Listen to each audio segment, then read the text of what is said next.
नमस्कार। फिर से वेलकम है आपका सीएलसी के ऑनलाइन प्लेटफॉर्म पे। प्रीवियस एपिसोड में हमने जेनेटिक्स पार्ट फर्स्ट का सॉल्यूशन देखा था। एक अल्टीमेट सी चीज़ सीएलसी आपके लिए लेकर आई थी और वो है प्रीवियस ईयर क्वेश्चन का वीडियो सॉल्यूशन। ना केवल वीडियो सॉल्यूशन, एक कंप्लीट एक्सप्लेनेशन वाला वीडियो सॉल्यूशन आप तक पहुंचा है और एक सफलता का ब्रह्मास्त्र के रूप में ये साबित होने वाला है नीट 2025 के लिए। 4 मई को शाम को जब 5:20 पे एग्जाम ओवर होगा, 5:30 बजे आप एग्जाम सेंटर से बाहर निकलेंगे, तब कहीं ना कहीं आपके जहन में इस पीवाईक्यू की एक अलग ही छाप जो है वो अपनी अलग से इम्प्रिंटिंग के रूप में दिखाई देगी। और उस छाप की ही बदौलत है कि आज ये एक विरासत के रूप में, 30 वर्षों की विरासत के रूप में अपनी एक अलग से पहचान सीएलसी संस्था बना चुका है। सिक्कर जहां पूरे हिंदुस्तान का सिरमौर बना है, वहीं सबका फेवरेट, सबकी पहचान के रूप में सीएलसी अपनी विजय पताका को निरंतर रूप से लहराता जा रहा है। तो हम वीडियो सॉल्यूशन में बढ़ते हैं। जेनेटिक्स पार्ट सेकंड का आज अपना ये वीडियो सॉल्यूशन रहने वाला है। ओके, तो बढ़ते हैं हम क्वेश्चन नंबर 41 पे। प्रीवियस जो अपना वीडियो रहा है उसमें क्वेश्चन नंबर 40 तक हमने देख लिया था। नीट 2018 का ये क्वेश्चन हमने देख लिया था। अब क्वेश्चन नंबर 41 की ओर हम बढ़ते हैं। ठीक है।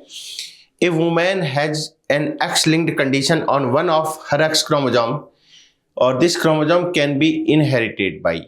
क्या बोल रही है क्वेश्चन में? एक वुमेन है और x linked inheritance condition in पर पाई जा रही है। वुमेन का मतलब एक्स कंडीशन रही होगी। ठीक है। X linked condition on one of her X chromosome. अब एक्स लिंक्ड में हमने जैसे बोल दिया कलर ब्लाइंडनेस। ठीक है। This chromosome can be inherited to.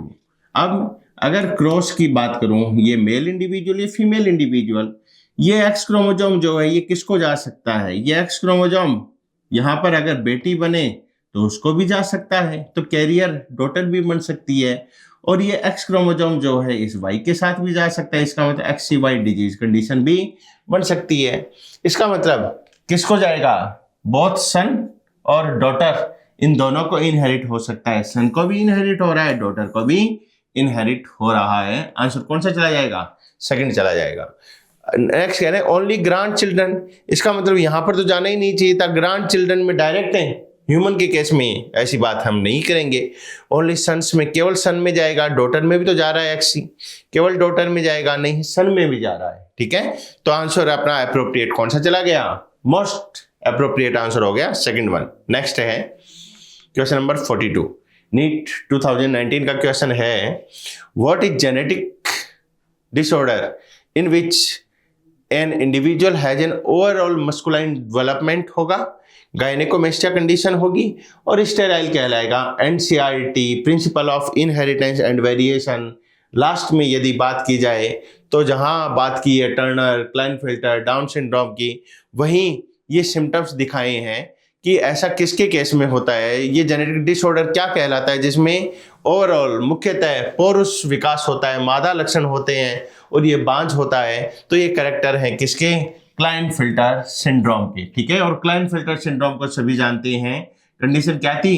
44 plus XXY condition कहलाई थी। ठीक है। एंड एडिशनल कॉपी आ गई थी एक्स क्रोमोसोम की, तो ओवरऑल मस्कुलाइन डेवलपमेंट हो जाता है। एडवर्ड सिंड्रोम के लिए आपको एक बात बता दूं मैं, ये 18th जो ऑटोसोम है, ऑटोसोम उससे रिलेटेड जो जीन है वो इसके लिए रेस्पॉन्सिबल होगी। ठीक है। उसमें कोई म्यूटेशन हो जाने के कारण एडवर्ड सिंड्रोम होगा।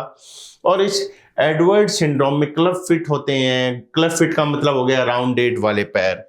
कुछ इस प्रकार के पैर कहलाते हैं कि एडी से इस प्रकार से, ये इस प्रकार के, ये क्लब फिट कहलाते हैं। और लंग्स और हार्ट से रिलेटेड डिसऑर्डर्स यहाँ पर पाए जाते हैं। ठीक है। तो ये एडवर्ड सिंड्रोम कहलाएगा। डाउन सिंड्रोम आप जानते हैं कि 21st की ट्राइसोमी है, ये 18th की ट्राइसोमी है, ट्राइसोमी कहलाएगी। डाउन सिंड्रोम जो है 21st ऑटोसोम की ट्राइसोमी कहलाती है। ठीक है। और टर्नर सिंड्रोम की यदि बात की जाए तो कंडीशन बन जाती है 44 प्लस X0 भी कह सकते हैं या 45 विद X0 भी कह सकते हैं। प्रीवियस सॉल्यूशन में इस बात की हमने बात भी की थी, ठीक है। तो ये टर्नर सिंड्रोम कहलाएगा। आंसर चला गया क्लाइनफेल्टर सिंड्रोम। नेक्स्ट है 43, the frequency of recombination between gene pair on the same chromosome as a measure of distance. Previous lecture में भी हमने देखा था, प्रीवियस वीडियो सॉल्यूशन में भी बात की थी, क्वेश्चन रिपीट हुआ है कि रिकॉम्बिनेशन फ्रीक्वेंसी जो जीन जोड़ों की मध्य पाई जाती है एक क्रोमोसोम के ऊपर, उसे किस रूप में मेजर किया जाता है, और जिस रूप में मेजर किया जाता है ये एक्सप्लेन किसने किया है, जेनेटिक मैप अल्फ्रेड स्टुटीवेंट की ये बात कर रहे हैं, ठीक है। तो जीनों के बीच दूरी के मापन के रूप में एक ही गुणसूत्र पर जीन युग्मों के बीच पुनर्योगज की आवृत्ति की व्याख्या किसके द्वारा की गई है, वो तो है जी जेनेटिक मैप, जेनेटिक मानचित्र। और ये किसके द्वारा है, मॉर्गन के स्टूडेंट हैं अल्फ्रेड स्टुटीवेंट। और अल्फ्रेड स्टुटीवेंट ने बताया है कि एक क्रोमोसोम के ऊपर जो डिफरेंट जीन्स पाए जाते हैं वो एक स्पेसिफिक सीक्वेंस को रिप्रेजेंट करते हैं, और उनके बीच जो परसेंटेज क्रॉसिंग ओवर होता है वो दूरी के बराबर होता है। इसका मतलब 1% क्रॉसिंग ओवर यदि होगा तो दूरी कितनी होगी, 1 सेंटी मॉर्गन कहलाएगा। याद रखेंगे स्मॉल सी स्मॉल एम नहीं आना चाहिए, स्मॉल सी कैपिटल एम आना चाहिए। किसी क्वेश्चन में कहते हैं कि एक क्रॉस के रिजल्टेंट 10% क्रॉसिंग ओवर जो है वो देखा जा रहा है, बताओ जीनों के मध्य दूरी कितनी है, तो 1% क्रॉसिंग ओवर 1 सेंटीमॉर्गन, 10% क्रॉसिंग ओवर 10 सेंटीमॉर्गन हो जाएगा, ठीक है। डायरेक्ट अप्रोच करने वाला क्वेश्चन यहां से बनता है, ठीक है। शूटन बोवेरी की बात की है तो वोल्टेयर, शूटन, थियोडोर बोवेरी, इन्होंने क्रोमोसोमल एक्सप्लेनेशन की बात की है, ठीक है। तो मेंडल ने जिन बातों को समझाया था उसी को क्रोमोसोमल थ्योरी के द्वारा समझा दिया शूटन बोवेरी ने। थॉमस हंट मॉर्गन लिंकेज के बारे में बात की है, ड्रोसोफिला मेलानोगास्टर के ऊपर एक्सपेरिमेंट किए है। Gregor John Mendel father of genetics कहलाते हैं यार, मोस्ट इंपॉर्टेंट कंट्रीब्यूशन जेनेटिक्स के लिए इन्होंने ही दिया है, ओके। नेक्स्ट क्वेश्चन की ओर बढ़े। 44, इनकम्प्लीट डोमिनेंस का क्वेश्चन है। एग्जाम्पल है एंटीरिनियम और स्नैपड्रैगन, इनको कहा है। और a red flower was crossed with a white flower and F1 generation pink flower obtain. सबको पता है कि रेड फ्लावर है, क्रॉस करवाया किसके साथ में, वाइट फ्लावर के साथ में। F1 जो ऑब्टेन हुआ वो कैसा हुआ, कैपिटल R स्मॉल r हुआ, ये F1 कहलाया। लेकिन ये F1 है कैसा, पिंक है, ठीक है। अब अगली बात क्या कहते हैं, when pink flower was self the F2 generation showed। अब इसी की सेल्फिंग यदि हो जाए, इसका मतलब क्रॉस हो गया कैपिटल R स्मॉल r के साथ में, पिंक के साथ में, तो हमें क्या ऑब्टेंड होगा, तो हमें ऑब्टेंड होगा 1/4 तो आएंगे रेड रेशियो, 2/4 आएगा पिंक रेशियो, 1/4 आ जाएगा व्हाइट। इसका मतलब F1 की सेल्फिंग करवाए जाने पर ये रेशियो हमें ऑब्टेन्ड हो जाएगा, ओके। इनकम्प्लीट डोमिनेंस कहा है और इनकम्प्लीट डोमिनेंस यहां देखने को मिल रहा है। फिर कह रहे हैं कि choose the incorrect statement. Ratio of F2 is, F2 का रेशियो देखें 1/4 रेड, 2/4 पिंक, 1/4 व्हाइट। ये तो सही है, हमें इनकरेक्ट खोजना है। Law of segregation does not apply in this experiment. Segregation का जो नियम है वो तो विदाउट एनी एक्सेप्शन अप्लाई होता है। सेग्रीगेशन का मतलब हो गया out of 1 pair of allele at the time of gamete formation, एक गैमेट में एक ही एलील पहुंच पाती है, तो ये तो सारी जगह एप्लीकेबल है। केवल एक छोटा सा एक्सेप्शन इसका कौन सा बनता है, एडवांसिंग ऑफ एज यदि होती है तो नॉन डिसजंक्शन जो है ना क्रोमोसोम का वो देखा जाता है कि क्रोमोसोम अलग अलग नहीं हो पाते हैं, एक साथ वो इनहेरिट हो जाते हैं एडवांसिंग ऑफ एज के साथ में। जैसे डाउन सिंड्रोम, एडवर्ड सिंड्रोम की हम बात करें तो एन ऑफ एज के दौरान ये अलग अलग नहीं हो पाते, एक साथ ये चले जाते हैं। तो law of segregation does not apply in this experiment, ये बात तो गलत हो गई, तो इनकरेक्ट ही खोजना है हमें। सेग्रीगेशन तो अप्लाई हो ही रहा है। और this experiment does not follow principle of dominance. Principle of dominance को भी ये इनकम्प्लीट डोमिनेंस की बात यहाँ पर कर रहे हैं, ठीक है, तो ये भी ठीक हो गया। Pink colour in F1 is due to incomplete dominance. यहाँ पर पिंक कलर इनकम्प्लीट डोमिनेंस के कारण है क्योंकि पिंक का मतलब हो गया कैपिटल R स्मॉल r, और कैपिटल R इसके ऊपर कंप्लीटली तो डोमिनेट नहीं है, कंप्लीटली होता तो रेड होना चाहिए था, लेकिन पिंक कलर आने का मतलब क्या हो गया, पिंक कलर का मतलब हो गया इनकम्प्लीट डोमिनेंस, ओके। आंसर हो गया second. Next question 45, what map unit centimorgan is adopted in construction of genetic map. तो आनुवांशिक मानचित्र के निर्माण के लिए कौन सी मानचित्र इकाई सेंटीमॉर्गन अपनाई गई है, कौन सी इकाई अपनाई गई है। अभी अभी हमने बात की थी स्टूट इवेंट की, जहां क्वेश्चन आया था कि 1% crossing over is equal to 1 centimorgan. तो कौन सा, a unit of distance between gene on chromosome representing 1% crossing over, और ये किसके बराबर है, 1 सेंटीमॉर्गन के बराबर होती है। ठीक है, तो 50% क्रॉस ओवर ये नहीं कहेंगे, गलत है। 10% क्रॉस ओवर नहीं कहेंगे, 100% क्रॉस ओवर नहीं कहेंगे, 1% cross over is equal to 1 centimorgan. Next है क्वेश्चन नंबर 46, बहुत मीडियम में है, मैं किसी एक को पढ़ रहा हूं, दूसरा आपको देखना है। सेलेक्ट द इनकरेक्ट स्टेटमेंट, अनुचित कथन का चयन करना है। ये सेक्स डिटर्मिनेशन को लेकर दिया गया क्वेश्चन है, और सेक्स डिटर्मिनेशन के रेस्पेक्ट में एनसीईआरटी की जहां तक मैं बात करूं तो बात करते हैं XX type of sex determination, XX type of sex determination, पहला हो गया, दूसरा हो गया, तीसरा हो गया ZW type of sex determination, और चौथा हो गया Z0 type of sex determination. ठीक है, ये दोनों ही एग्जाम्पल जो हैं, ये दोनों एग्जाम्पल है किसके, मेल हेट्रोगेमिटी के, मेल हेट्रोगेमिटी। और मेल हेट्रोगेमिटी का मतलब हो गया मेल इंडिविजुअल 2 प्रकार के गैमेट बनाएगा। ठीक है, 1 gamete with X, another gamete with Y, 1 gamete with X, another gamete without sex chromosome. और ये दोनों ही एग्जाम्पल जो हैं ये फीमेल हेट्रोगेमिटी के हैं। हेट्रोगेमिटी, ये जो कंसेप्ट मैं बता रहा हूं आपको, यहां से क्वेश्चन बने हुए हैं और पॉसिबिलिटी है 25 में भी इससे रिलेटेड क्वेश्चन आपको जरूर से मिलेगा। ठीक है, तो मेल हेट्रोगेमिटी के 2 एग्जांपल है, फीमेल के 2 एग्जांपल है।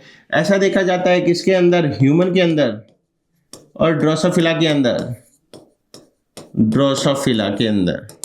ऐसा देखा जाता है किसके अंदर, ग्रास हॉपर के अंदर, ग्रास हॉपर। ऐसा देखा जाता है बर्ड्स के अंदर।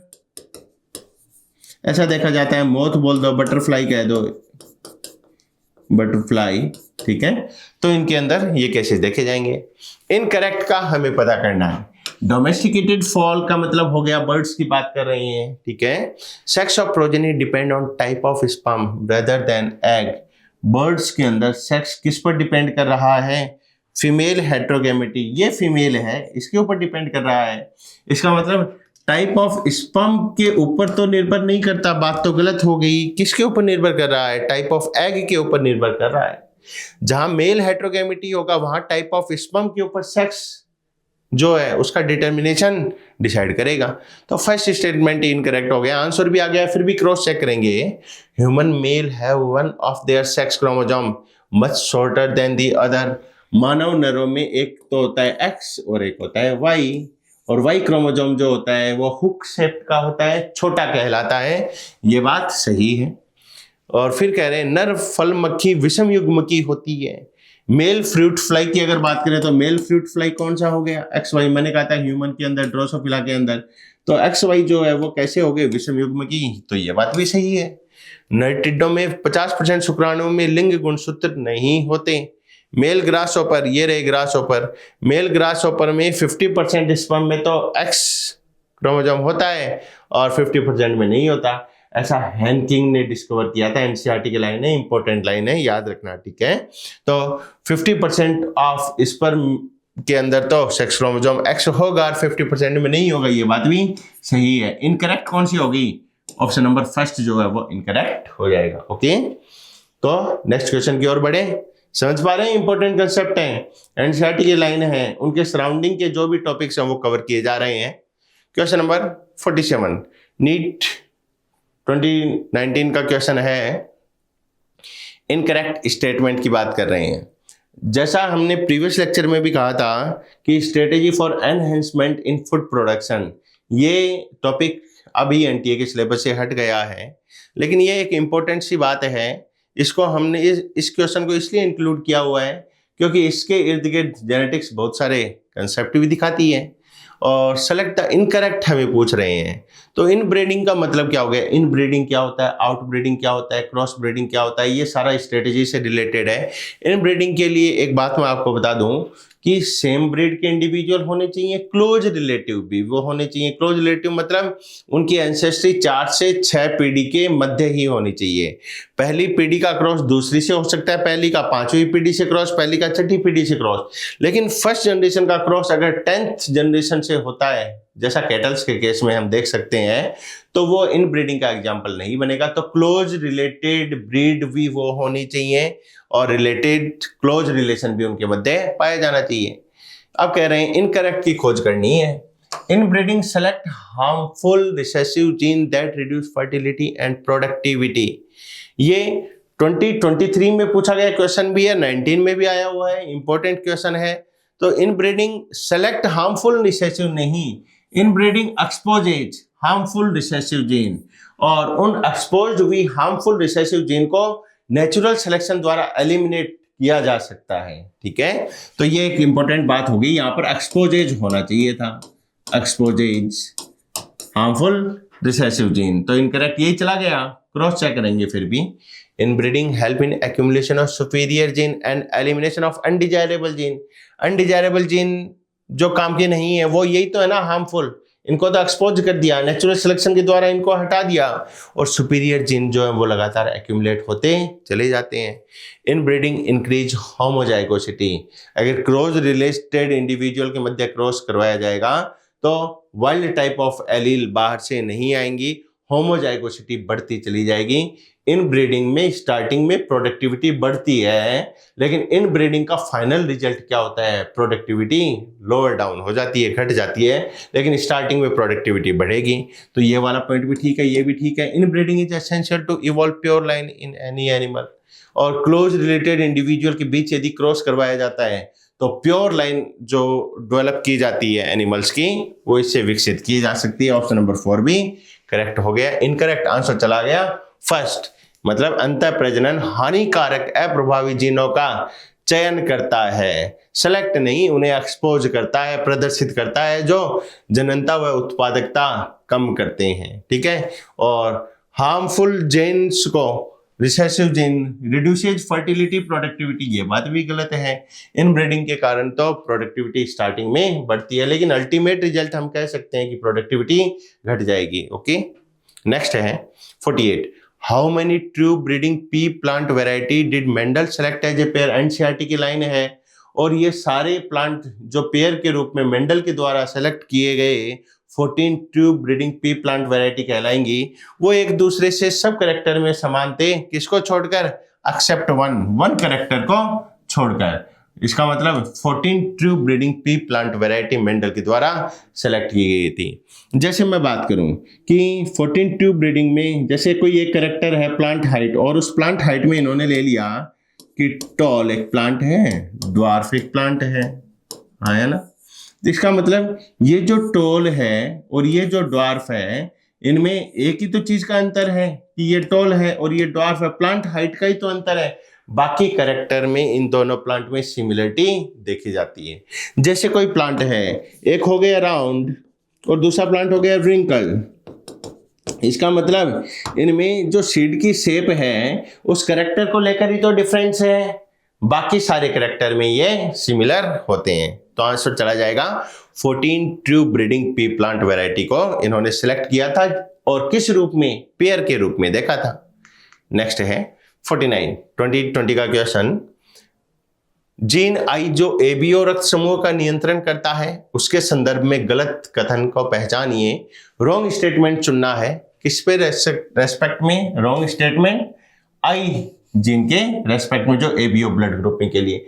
और एबीओ ब्लड ग्रुपिंग आई जीन की जहां बात आती है वहां हमने कहा था ये मल्टीपल एलील का एग्जांपल है, और इसकी 3 एलील हैं। आई सुपरस्क्रिप्ट में कैपिटल ए, फिर कैपिटल बी और I0। ठीक है, capital A capital be slightly different type of sugar बनाती हैं, लेकिन I0 किसी भी प्रकार की शुगर नहीं बनाती। और ये जो शुगर बनाती हैं ये पॉलीमर के रूप में आरबीसी सरफेस से प्रोट्रूडेड रहते हैं, बाहर की ओर निकले हुए रहते हैं, और ये डिटरमाइन करते हैं कि किस प्रकार का एंटीजन होगा। जैसा ब्लड ग्रुप वैसा ही उसके अंदर एंटीजन पाया जाता है। ठीक है जी, तो यहाँ कहा है when IA IB are present together that expresses same type of sugar, same type of sugar नहीं, slightly different type of sugar. Slightly differ type of sugar का थोड़ा सा डिफरेंट टाइप ये रिप्रेजेंट करेंगे, और ये आई ए और आई बी एक साथ आ जाते हैं तो कोडोमिनेंस का एग्जांपल बनता है।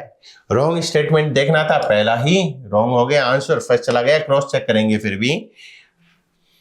Allele I does not produce any sugar, small I recessive form है, कोई भी शुगर नहीं बनाएगी, बात सही है, ठीक है, ये पहला गलत हो गया, ये सही है। आई के 3 एलील होते हैं, 3 एलील कौन से हैं पहले भी आपको बताया था, आई ए होता है, आई बी होता है, आई 0 कह दो या स्मॉल आई कह दो, एक की बात है। एक व्यक्ति में 3 में से केवल 2 एलील होंगे, और 3 में से 2 एलील क्यों होंगे, क्योंकि ये एलील हैं और एलील के लिए लोकस का सेम होना जरूरी है। तो एक डिप्लॉयड इंडिविजुअल में मैक्सिमम 2 ही एलील देखे जाएंगे, और मल्टीपल एलील की यदि स्टडी करनी होगी तो पॉपुलेशन स्टडी को किया जाना बहुत जरूरी है। ये एक स्टेटमेंट के रूप में पूछा जाता है कि मल्टीपल एलील की स्टडी के लिए पॉपुलेशन स्टडी किया जाना बहुत जरूरी होता है, ठीक है। तो आंसर अपना इनका रॉन्ग स्टेटमेंट फर्स्ट चला जाएगा। नेक्स्ट है 50, करेक्ट मैच हमें देखना है, और ये XLR ALR उनसे रिलेटेड है, ऑटोसोमल लिंक्ड है या एक्स लिंक्ड डिजीज है। तो sickle cell anaemia autosomal recessive trait है, सिकल सेल, और क्रोमोसोम 11 से रिलेटेड इसकी जीन है, तो करेक्ट मैच तो यही हो गया अपना, ठीक है जी। थैलेसीमिया एक्स लिंक्ड नहीं है, थैलेसीमिया कैसा है, थैलेसीमिया कहलाएगा ALR autosomal linked recessive disorder कहलाता है। हीमोफीलिया वाई लिंक्ड नहीं है, हीमोफीलिया तो कैसा है, XLR है, एक्स लिंक्ड रिसेसिव डिसऑर्डर कहलाएगा। फिनाइल कीटोन्यूरिया ALR है, ऑटोसोमल लिंक्ड रिसेसिव है, लेकिन ये क्या कह रहे हैं, ये डोमिनेंट है, ये गलत हो गया, वाई गलत हो गया, एक्स गलत हो गया, आंसर कौन सा चला गया, फर्स्ट करेक्ट ही हमें देखना था। 51 2021 में पूछा गया क्वेश्चन है, और सिकल सेल एनीमिया जीन्स को लेकर ही इसको दिखाया गया है। In a cross between a male and a female both heterozygous for sickle cell anaemia, male female दोनों ही हेट्रोजाइगस हैं, इसका मतलब HbA HbS ये मेल बन गए, और यहाँ फीमेल की यदि बात की जाए तो ये भी हेट्रोजाइगस बन जाएगा, HbA HbS फॉर्म बन जाती है, ठीक है। अब यहाँ पूछ रहे हैं कि what percentage of progeny will be diseased, के संकरण में उत्पन्न संतति कितना प्रतिशत है रोग युक्त होगा। डिजीज कंडीशन तो तब बनती है जब HbS साथ आ जाए, तो हमें पता है कि हम चेकर बोर्ड से भी इसको बना सकते हैं और सिंपल क्रॉस से भी करवा सकते हैं।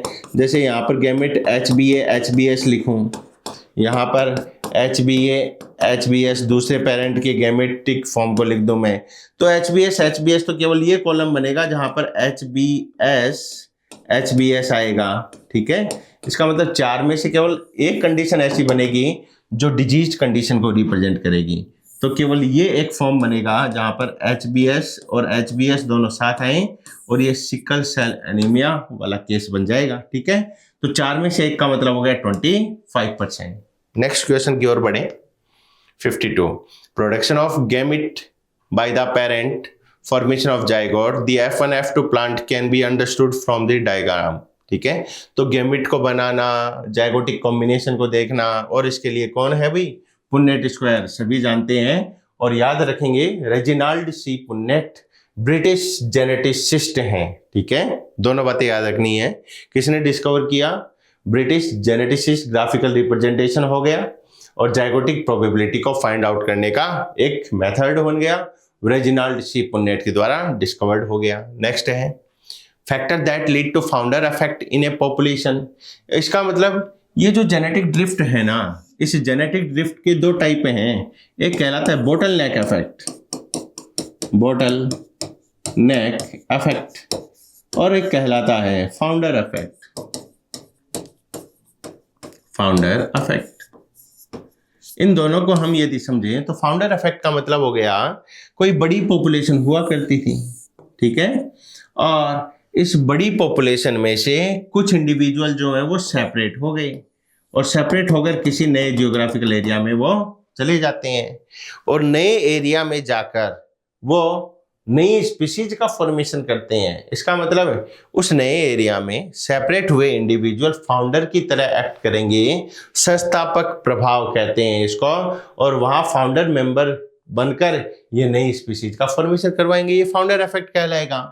बोटल नेक इफेक्ट में क्या हो जाएगा कि एक बोतल के द्वारा जैसे रिप्रेजेंट किया गया एक पॉपुलेशन का, और उसका जो नैरो नेक पार्ट है ये दिखा रहा है कि यहाँ पर एडवर्स एनवायरमेंटल कंडीशन के कारण यहाँ जो मैक्सिमम डाइवर्सिटी पाई जा रही थी उनमें से कुछ ही इंडिविजुअल शेष रहते हैं, और जो इंडिविजुअल शेष रहेंगे उसी एरिया नहीं बदलता है, जियोग्राफिकल एरिया यहाँ बदलता है फाउंडर इफेक्ट में, यहाँ एरिया सेम रहेगा। वो जो रिमेनिंग स्पीशीज मेंबर बच गए वो फिर नई स्पीशीज का फॉर्मेशन करते हैं, इसे बोटल नेक इफेक्ट कहते हैं।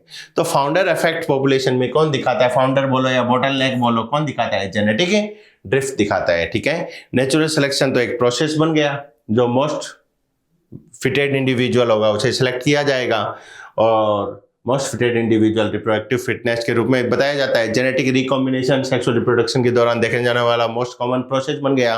म्यूटेशन जो है वो किन्हीं फैक्टर्स के कारण अराइज होने वाली वेरिएशन का एक कारण बन जाता है। ठीक है, नेक्स्ट है 54, mutation in plant cell can be induced by, किसके द्वारा म्यूटेशन को इंड्यूस्ड किया जा सकता है। ठीक है, तो हम कहेंगे कि इसके लिए कौन रेस्पॉन्सिबल, आयोनाइजिंग रेडिएशन रेस्पॉन्सिबल है, तो आंसर हमारा कौन सा चला जाएगा, गामा रेज जो है वो इसका करेक्ट आंसर हमारे चला जाता है। ठीक है, अब बाकी के ऑप्शन क्या है, infrared rays generally mutation induce नहीं करती, लेकिन कुछ कैंसरस सेल में ये डीएनए को डैमेज कर सकती हैं, तो क्या बोल देंगे, generally not induce mutation but some cancerous cell में ऐसा कर सकती हैं, बट सम कैंसरस सेल में क्या कर देंगी, डैमेज डीएनए को डैमेज ये कर सकती हैं। ठीक है, G18 जो है वो नेचुरल प्लांट ग्रोथ हार्मोन कहलाते हैं। ठीक है, प्लांट ग्रोथ हार्मोन PGH कहा जाता है, नेचुरल है, और ये सिंथेटिक प्लांट ग्रोथ रेगुलेटर बन जाता है। ठीक है, तो आंसर हमारा 54 का आंसर कौन सा चला गया कि गामा रेज जो हैं वो रेस्पॉन्सिबल हो जाएंगी किसके लिए, प्लांट सेल में म्यूटेशन इंड्यूस करने के लिए। क्लियर है, अगले क्वेश्चन की ओर हम बढ़ते हैं, और वो क्वेश्चन रहेगा हमारा क्वेश्चन नंबर 55। ठीक है, और यहाँ पर याद रखना गामा रेज को आयोनाइजिंग रेडिएशन हमने कहा है, और इन्हीं आयोनाइजिंग रेडिएशन में और भी शामिल हैं, वो हो जाएंगे अल्फा और बीटा पार्टिकल्स भी। ठीक है, नेक्स्ट क्वेश्चन की ओर बढ़े। 55 स्टेटमेंट बेस्ड क्वेश्चन है, और रिसेंट जो पैटर्न है वो अभी 21-22 से ही ये पैटर्न चालू हुआ है। तो 2 स्टेटमेंट दे दिए, करेक्ट इनकरेक्ट के बारे में हमें देखना है। Mendel study 7 pair of contrasting trait in P plant, propose law of inheritance, बिल्कुल कि मेंडल ने मटर के पौधों में 7 युग्मों का अध्ययन किया और वंशागति के नियम को प्रस्तावित किया, सही है। मटर के पौधे पर अपने प्रयोग में मेंडल ने 7 लक्षणों, बीज का आकार और रंग, पुष्प का रंग, फली का आकार और रंग, पुष्प की स्थिति और तने की लंबाई, जो 7 कैरेक्टर मेंडल ने स्टडी किए थे, वो 7 कैरेक्टर को स्टेटमेंट सेकंड के रूप में आपको दिखाया गया है। ठीक है, तो इसका मतलब दोनों ही स्टेटमेंट जो है हमारे क्या जा रहे हैं, करेक्ट जा रहे हैं। आंसर कौन सा हो जाएगा, फर्स्ट और सेकंड जो है वो क्या हो जाएंगे, करेक्ट स्टेटमेंट हो जाते हैं। नेक्स्ट थ्योरेटिकल क्वेश्चन था X0 type of sex determination, अभी एक कंप्लीट एक्सप्लेनेशन आपको दिया था, और ये मेल हेट्रोगेमिटी का एग्जांपल है। ग्रास हॉपर जो है वो करेक्ट ऑप्शन बन जाएगा। ड्रोसोफिला में कौन सा XXXY टाइप बन जाता है, ठीक है जी। मंकी में भी कौन सा XXXY टाइप है, मेल हेट्रोगेमिटी है। बर्ड्स में कौन सा है, फीमेल हेट्रोगेमिटी, ZW टाइप बन जाता है। तो आंसर X0 का कौन सा चला गया, ग्रास हॉपर, टिड्डा चला जाएगा। नेक्स्ट है 57, which of the following occur due to presence of AL dominant trait के रूप में कहा है, ऑटोसोमल लिंक्ड डोमिनेंट ट्रेट। एक ही एग्जांपल एनसीईआरटी ने दिया है, और वो है मायोटोनिक डिस्ट्रोफी। मायोटोनिक डिस्ट्रोफी एक प्रकार की मस्कुलर डिस्ट्रोफी ही है, और इसके लिए रेस्पॉन्सिबल जो जीन है वो कहाँ है, वो ऑटोसोमल लिंक्ड डोमिनेंट डिसऑर्डर ये कहलाएगा, मायोटोनिक डिस्ट्रोफी इसको कहा जाता है। ठीक है, हीमोफीलिया कैसा है, हीमोफीलिया हमें पता है XLR है, X लिंक्ड रिसेसिव है। थैलेसीमिया कैसा है, ALR है ऑटोसोमल लिंक्ड रिसेसिव है। सिकल सेल एनीमिया कैसा है? ALR है ऑटोसोमल लिंक्ड रिसेसिव बन जाएगा। नेक्स्ट क्वेश्चन की ओर बढ़ें। फिर से AR का एक क्वेश्चन है और इन दोनों को पढ़ें फिर ऑप्शन देखेंगे।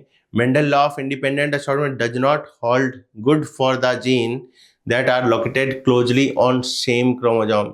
तो क्या कह रहे हैं? मेंडल का स्वतंत्र अवयवों का नियम कब लगता है? जब जीन जो है वो अलग अलग क्रोमोसोम पे प्रेजेंट हो तब ये नियम लगता है। एक ही गुणसूत्र में समीप स्थित जीनों के लिए सही नहीं है। क्यों? क्योंकि इनके बीच समीप स्थित जीन जो होती है वहां पर क्या पाया जाता है? लिंकेज पाया जाता है, लिंकेज। ठीक है, तो ये इसका एक्सप्लेनेशन होना चाहिए था कि ये सही क्यों नहीं है, क्योंकि समीप स्थित जीनों के मध्य लिंकेज पाया जाता है। नजदीकी रूप से संबंधित जीनों का स्वतंत्र रूप से अवयवन होता है।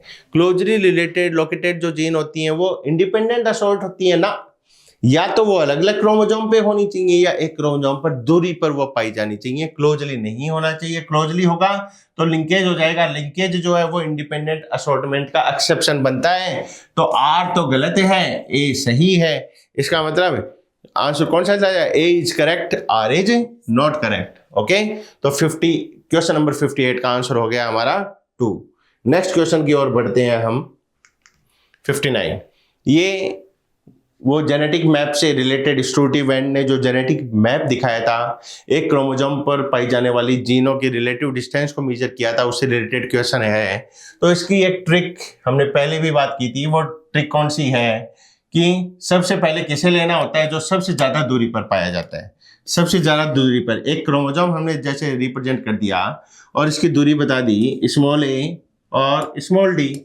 स्मॉल डी कितना है? कितना दिया हुआ है? 29% दिया हुआ है। ये क्रॉसिंग ओवर को रिप्रेजेंट कर रहा है। ठीक है, और 29% का मतलब 29 सेंटीमोर्गन दूरी होगी इसकी।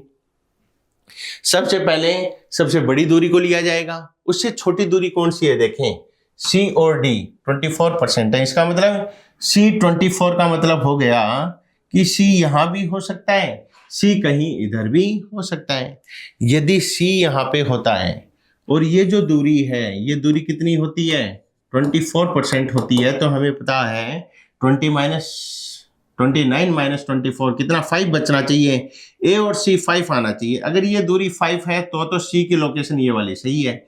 ए और सी देखो 5% है, इसका मतलब ए और सी 5% है, तो फाइनल है कि सी की पोजीशन यही आएगी, सी की पोजीशन इधर नहीं आएगी। उसके बाद 24 से लोअर वाला कौन है वो देखें। ए और बी 20% दिया हुआ है। इसका मतलब ए और बी 20% का मतलब हो गया लगभग बी जो है वो ए के रेस्पेक्ट में यहां भी हो सकता है, बी जो है वो इधर भी हो सकता है। अगर ए और बी जो है वो अगर 20% दिखाया गया है, ये वाली पोजीशन 20 दिखाई है, तो हमें पता होना चाहिए टोटल तो 29 है, तो बी डी कितना होना चाहिए? 20 + 9 होना चाहिए। अगर ये 9 है तो बी की पोजीशन ये आएगी। बी और डी देखें, बी और डी 9 है तो फाइनल हो गया बी की पोजीशन यही है, ये 9% आ गया बी और डी। ओके, तो हमारी position A C B D तो आ चुकी हैं। अब देखें बी और सी। अब बी और सी कितना है? तो बी डी कितना था? बी डी हमने कहा था कि बी डी की दूरी कितनी है? बी और डी 9 है, ये हमारी 9 दूरी आ गई। ठीक है, ए और सी कितना आ गया था? 5% आ गया था। ए सी 5 है, 9 और 5 कितने हो गए? 14। टोटल कितना है? 29। इसका मतलब 29 माइनस 14 15 होना चाहिए। तो बी और सी की जो दूरी है वो 15 आनी चाहिए। बी और सी की दूरी 15 है, बिल्कुल। तो पोजीशन हमारी हो गई, या तो पोजीशन होगी ए सी बी डी, या पोजीशन होनी चाहिए उल्टी भी हो सकती है, डी बी सी ए, डी बी सी ए। आंसर देख लो कौन सा है। डी बी ए सी है, नहीं सी ए होना चाहिए था, गलत हुआ। ए बी सी डी नहीं है, ए सी बी डी। आंसर कौन सा चला जाएगा? थर्ड। और ए डी बी सी नहीं देखा जाएगा। इसका मतलब 59 का करेक्ट ऑप्शन हमारा कौन सा हो गया? ऑप्शन नंबर कौन सा चला गया भाई? 3। ठीक है, नेक्स्ट क्वेश्चन की ओर बढ़ते हैं। 60, if a colour blind female, वही कलर ब्लाइंडनेस इसकी इनहेरिटेंस को लेकर है। Colour blind female marries a man whose mother was also colour blind. Female कैसी है? कलर ब्लाइंड है। मैरी किससे हो रही है? एक मेल से मैरी हो रही है जिनकी मदर भी कैसी है? एक्सी है, कलर ब्लाइंड है। इसका मतलब फाइनल है ये मेल कैसा रहा होगा? एक्सी रहा होगा, कलर ब्लाइंड रहा होगा, क्योंकि फीमेल इनकी माता के पास में दोनों एक्स क्रोमोसोम के ऊपर कलर ब्लाइंडनेस की एलील है, तो फाइनल है इनके पास आएगी ये कलर ब्लाइंड बनेंगी।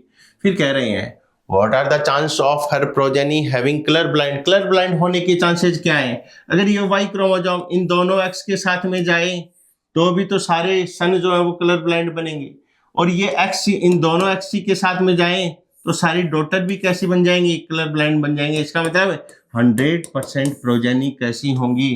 Colour blind कहलाएंगी। 100% प्रोजेनी का मतलब ऑप्शन नंबर 3 इजी है। नेक्स्ट देखें 61 पेडिग्री को दिखाया गया है, इनकरेक्ट मैच बताना है हमें। तो फर्स्ट ऑप्शन कह रहे हैं कि ऑप्शन नंबर फर्स्ट जो है वो कॉन्जन्ग्यूनियस मैटिंग को दिखा रहा है, ठीक है। फिर कह रहे हैं पेरेंट्स विद मेल, ये पेरेंट्स हो गए विद मेल चाइल्ड अफेक्टेड, ये सही है। ये सेक्स अनस्पेसिफाइड हो गया, ये भी सही है। ये अफेक्टेड इंडिविजुअल हो गया, ओके। तो कॉन्जन्ग्यूनियस मैरिज हमें इनकरेक्ट को दिखाना है, ये सही है, ये सही है, ये सही है। इनकरेक्ट कौन सा हो गया? फर्स्ट, क्योंकि कॉन्जन्ग्यूनियस मैरिज के लिए हमें पता है कि ये अगर मेल इंडिविजुअल है, ये फीमेल इंडिविजुअल है, तो इनके बीच में 2 हॉरिजॉन्टल लाइन आनी चाहिए थी, और अगर 2 हॉरिजॉन्टल लाइन आती तो फिर निकट संबंधी व्यक्तियों के मध्य संगम की बात की जाती। ओके, इनकरेक्ट हो गया फर्स्ट। नेक्स्ट है ये हीमोफिलिक इनहेरिटेंस को लेकर बात की गई है। A normal girl whose mother is haemophilic, इसका मतलब गर्ल कैसी है? नॉर्मल, लेकिन इनकी मदर कैसी है? हीमोफिलिक है। मदर हीमोफिलिक है, नॉर्मल गर्ल है, तो फाइनल है कि अगर फादर की बात नहीं की है तो फादर इनके नॉर्मल लेने पड़ेंगे। नॉर्मल फादर का मतलब एक एक्स क्रोमोसोम, मदर हीमोफिलिक का मतलब ये कैरियर, नॉर्मल गर्ल जो है वो कैसी है? कैरियर है। और whose mother is haemophilic marries a man, इस गर्ल की मैरिज की बात हो रही है। Marries a man X Y के साथ में मैरी हो गई with no ancestral history of haemophilia, इस मेल के जो पूर्वजता है उसमें कोई भी हीमोफिलिक डिसेंडेंट नहीं है, ठीक है। What will be possible phenotype of the offspring, अगर मैं बात करूं गर्ल्स की, तो गर्ल्स का मतलब हो गया एक बेटी ऐसी बनेगी प्रोबेबिलिटी, और दूसरी डॉटर होने का चांस है XXH। इसका मतलब नॉर्मल गर्ल भी बनेगी और कैरियर गर्ल भी बनेगी, अफेक्टेड गर्ल नहीं बनेगी, ठीक है। यही अगर बात कर लूं कि ये एक्स क्रोमोसोम वाई के साथ में जाए, XY कंडीशन बने तो नॉर्मल सन भी बनेगा, और यही XHY के साथ चला जाए XHY तो हीमोफिलिक सन भी कहलाएगा, ठीक है। इसका मतलब पहला ऑप्शन देखें, हीमोफिलिक सन और हीमोफिलिक डॉटर बन रहा है क्या? हीमोफिलिक डॉटर नहीं है, हीमोफिलिक बेटी नहीं है, सन तो है, ये रहा हीमोफिलिक सन तो है। हीमोफिलिक बेटा और वाहक बेटी, ये रही वाहक बेटी और ये रहा हीमोफिलिक बेटा। इसका मतलब हीमोफिलिक सन और कैरियर डॉटर ये बनेगा, बी तो जाएगा। नॉर्मल डॉटर नॉर्मल सन, ये रही नॉर्मल डॉटर और ये रहा नॉर्मल सन, तो ये भी सही है। नॉर्मल सन और हीमोफिलिक डॉटर, फिर से वही बात आ गई, यहाँ भी हीमोफिलिक डॉटर का बनना गलत है, यहाँ भी हीमोफिलिक डॉटर का बनना गलत है, तो बी और सी जो है वो हमारे करेक्ट ऑप्शन हो जाएंगे। ऑप्शन नंबर 4 जो है वो इसका करेक्ट आंसर चला जाएगा। ओके, नेक्स्ट है chromosomal theory of inheritance, theoretical question है। तो मेंडल ने जिन बातों को बताया था उन्हीं को क्रोमोसोमल मूवमेंट के द्वारा समझा दिया, किसने? स्टूटन और बोवेरी ने, ठीक है। नेक्स्ट है statement based question, sickle cell anaemia and haemophilia are autosomal dominant.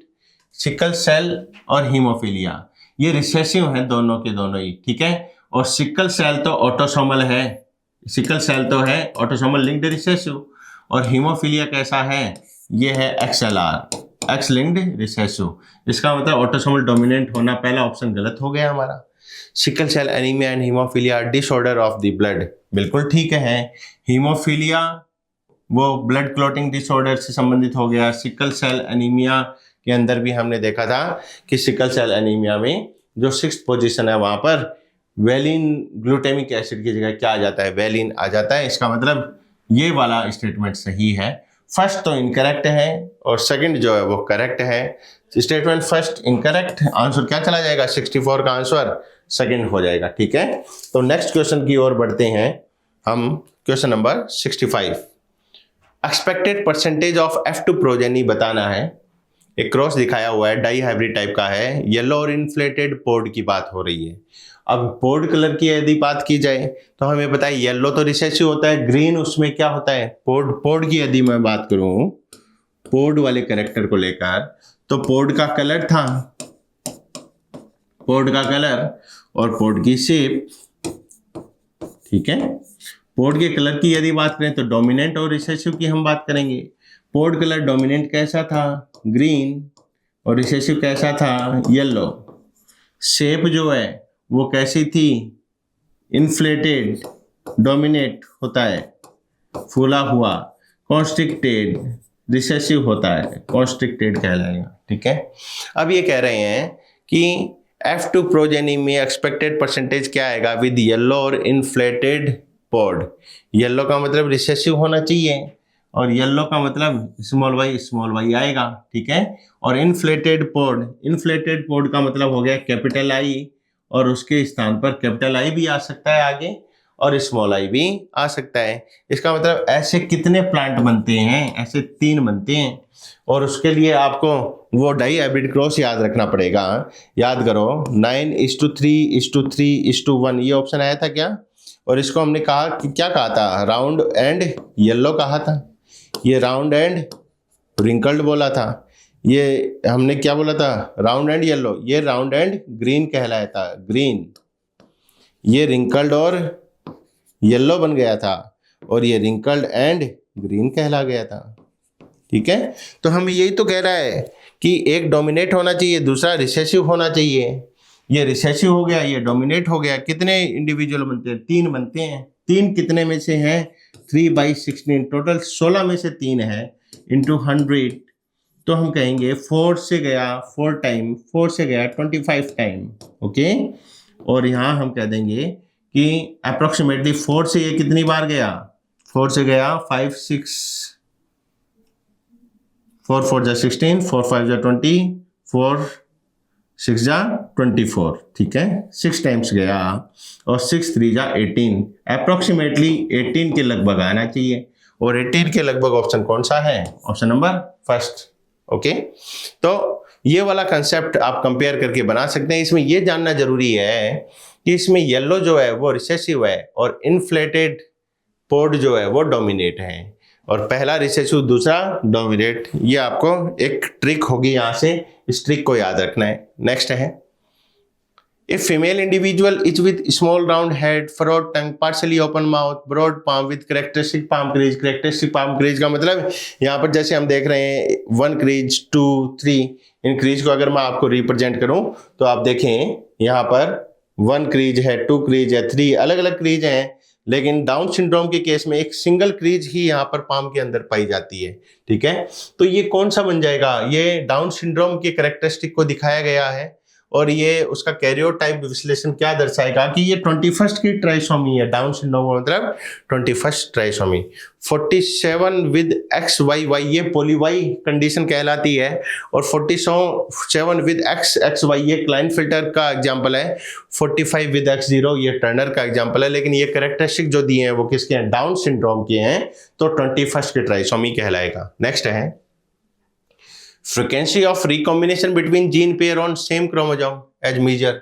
ये क्वेश्चन फिर से तीसरी बार रिपीट हो रहा है, और इनकी पोजीशन को फर्स्ट टाइम किसने दिखाया था, जेनेटिक मैप की बात कर रहे हैं, तो अल्फ्रेड स्टूटीवेंट जो है वो करेक्ट ऑप्शन हमारा चला जाएगा। ठीक है, शिटॉन बॉवेरी क्रोमोसोमल थ्योरी की बात करेंगे, और हैनकिंग वही इंसेक्ट्स के केस में उन्होंने एक्स बॉडी को सबसे पहले देखा था। थॉमस एंड मॉर्गन लिंकेज की बात करेंगे। नेक्स्ट है 68, 2023 का क्वेश्चन है प्लियोट्रोपिज्म, और इस प्लियोट्रोपिज्म के लिए हमने कहा था कि सीड की जो शेप होती है उसके लिए रेस्पॉन्सिबल जो जीन है वही जीन रेस्पॉन्सिबल है स्टार्च ग्रेन की साइज के लिए भी, ठीक है। तो हमने कहा था कि केस बने थे जैसे capital B capital B, capital B small B और स्मॉल बी, ठीक है। तो यहाँ पर अगर मैं शेप की बात करूँ तो ये वाला केस भी राउंड है। कंप्लीट डोमिनेंस की बात करेंगे, ये कैसा कहलाएगा, राउंड कहलाएगा, और ये कैसा कहलाएगा, रिंकल्ड कहलाएगा, रिंकल्ड। तो सीड की शेप की बात तो हो गई। अब इनमें स्टार्च सिंथेसिस की अगर बात की जाए तो यहाँ पर ज़्यादा स्टार्च बनता है इसलिए ये लार्ज कहलाते हैं। यहाँ पर इंटरमीडिएट स्टार्च बनता है इसलिए इंटरमीडिएट साइज कहलाएंगे, इंटरमीडिएट साइज बन जाएगी। ये कम स्टार्च बनेगा इसलिए स्मॉल कहलाएंगे, ठीक है। इसका मतलब यहाँ पर इस करेक्टर की यदि बात की जाए, स्टार्च सिंथेसिस की बात की जाए, तब तो ये एग्जाम्पल जो है ये इनकम्प्लीट डोमिनेंस को दिखा रहा है, और अगर सीड की शेप की बात की जाए तो ये कंप्लीट डोमिनेंस को रिप्रेजेंट कर रहा है, ठीक है। तो ये दोनों एग्जाम्पल ये प्लियोट्रोपिन को रिप्रेजेंट कर रहे हैं। और प्लियोट्रोपिन का मतलब क्या होता है कि एक ही जीन है जो मल्टीपल फिनोटिपिक अफेक्ट को रिप्रेजेंट कर रही है। Presence of two allele, each of two gene controlling single trait. दो एलील की बात नहीं करनी, मल्टीपल एलील नहीं, single gene affecting multiple phenotypic expression, ये करेक्ट चला जाएगा। मोर देन टू जीन, ये पॉलीजेनिक का एग्जांपल बनेगा। Several allele of a single gene controlling single crossover, इसकी बात हमें करनी नहीं है, ठीक है। मल्टीपल एलील की बात नहीं करनी है। आंसर सेकंड करेक्ट हो गया 69। Following statement are correct. Client filter के लिए पहले भी डिसऑर्डर हमने देख लिया है, और this disorder first Langdon down, इन्होंने तो डाउन सिंड्रोम की बात की है, क्लाइंट फिल्टर की बात नहीं की। इंडिविजुअल ओवरऑल मस्कुलाइन डेवलपमेंट है, फेमिनाइन डेवलपमेंट ऑल्सो एक्सप्रेस्ड होता है, ये सही है। अफेक्टेड इंडिविजुअल शॉर्ट स्टेचर्ड, ये डाउन सिंड्रोम की बात कर रहे हैं, यहाँ पर तो हाइट ज्यादा होती है। Physical psychomotor mental development retarded, down syndrome की कैरेक्टरिस्टिक की बात हो रही है। सच इंडिविजुअल स्टेराइल होते हैं, ये बात सही है। इसका मतलब बी एंड ई जो है करेक्ट ऑप्शन हो जाएंगे। बी एंड ई का मतलब option number second. Okay, next है 70। किससे पीड़ित व्यक्ति में एक पाम क्रीज के साथ चौड़ी हथेली देखी जाती है? अभी कैरेक्टरिस्टिक आपको बता दिया था, कैमरे के पास हैंड को लेकर आया था। सिंगल पाम क्रीज किसके अंदर पाई जाती है? डाउन सिंड्रोम के अंदर। डाउन सिंड्रोम का मतलब ऑप्शन नंबर 4। नेक्स्ट है, ये पेडिग्री एनालिसिस की बात हो रही है और कह रहे हैं कि रिलेटिव्स के मध्य जो क्रॉस होता है, which one of the following symbol represent mating between relatives in human? Option number first चला जाएगा, ठीक है।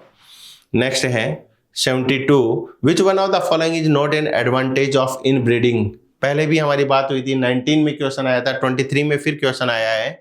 और नॉट एन एडवांटेज ये बहुत इंपॉर्टेंट है, ठीक है। यहाँ ऑप्शन नंबर 3 और 4 में बच्चों की गड़बड़ हुई थी, देख लेते हैं क्या है।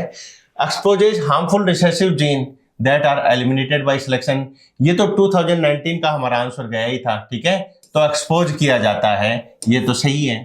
Elimination of less desirable gene, जो काम की नहीं है उनको तो एलिमिनेट कर दिया जाएगा, और सुपीरियर जीन एक्यूमुलेट होती चली जाती हैं, और यही वो कारण है जिसके कारण प्रोडक्टिविटी भी इनिशियली बढ़ती है, लेकिन साथ साथ होमोजाइगोसिटी भी बढ़ती जाती है, हेटेरोजाइगोसिटी कम होती जाती है, वाइल्ड टाइप ऑफ एलील की कमी आती जाती है, और वाइल्ड टाइप एलील कम होंगी तो ये डिजीज रेजिस्टेंट वैरायटी नहीं बन पाएगी, ठीक है। It decreases productivity of inbreeding population after continuous inbreeding, ठीक है। तो कंटिन्यूअस इनब्रीडिंग अगर होती जाती है तो प्रोडक्टिविटी कम होती है, ये बात तो सही है, लेकिन एडवांटेज नहीं है, ये इसका डिसएडवांटेज है। इसको इनब्रीडिंग डिप्रेशन कहते हैं। तो नॉट एन एडवांटेज का मतलब आंसर कौन सा चला गया? ये है, क्योंकि ये एडवांटेज नहीं, ये क्या है? ये इसका डिसएडवांटेज है,